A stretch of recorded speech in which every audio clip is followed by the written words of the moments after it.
எப்படி அரிட்டாப்பட்டி பகுதி மக்கள் நம்ம மக்களோ அதே மாதிரி தானே பரந்தூர் மக்களும் நம்ம மக்கள்.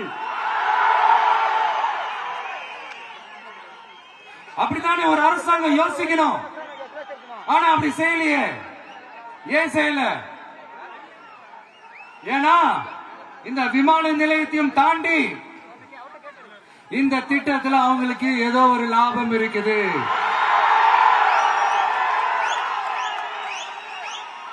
அத நம்ம மக்கள் தெளிவா புரிஞ்சு வச்சிருக்கிறாங்க.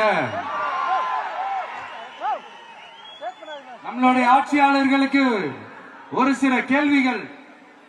நீங்க எதிர்கட்சியா இருக்கும் போது 8 வழிச்சாலையை எதிர்த்தீங்க, அது காட்டுப்பள்ளி துறைமுகத்தை எடுத்தீங்க. அதே தானே இங்கேயும் அதே நிலைப்பாடு தானே இங்கேயும் எடுக்கணும்.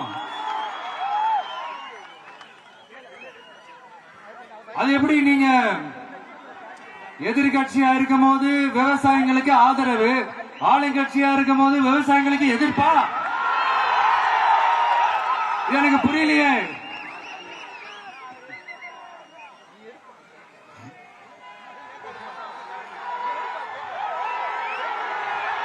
அதனால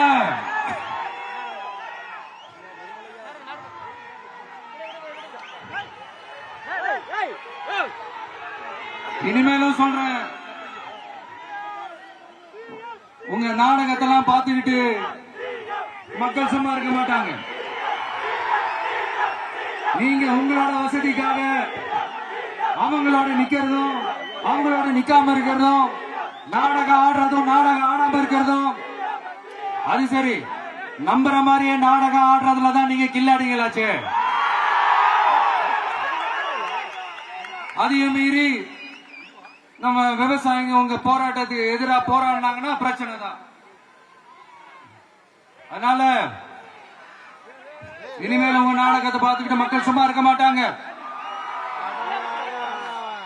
உங்களோட இந்த விமான நிலையத்துக்காக நீங்க ஆய்வு செஞ்ச இடத்தை மறு ஆய்வு செய்யணும்னு ஒன்றிய அரசுக்கும் மாநில அரசுக்கும் தான் கேட்டுக்கிறேன். விவசாய நிலங்கள் இல்லாத இந்த பாதிப்புகள் குறைவா இருக்கிற இடங்களா பார்த்து உங்களுடைய விமான நிலையத்தை கொண்டு வாங்க. வளர்ச்சி தான் மக்களின் முன்னேற்றம். ஆனா இந்த வளர்ச்சின்ற பேர்ல நடக்கிற அழிவு மக்களை ரொம்பவே பாதிக்கும்.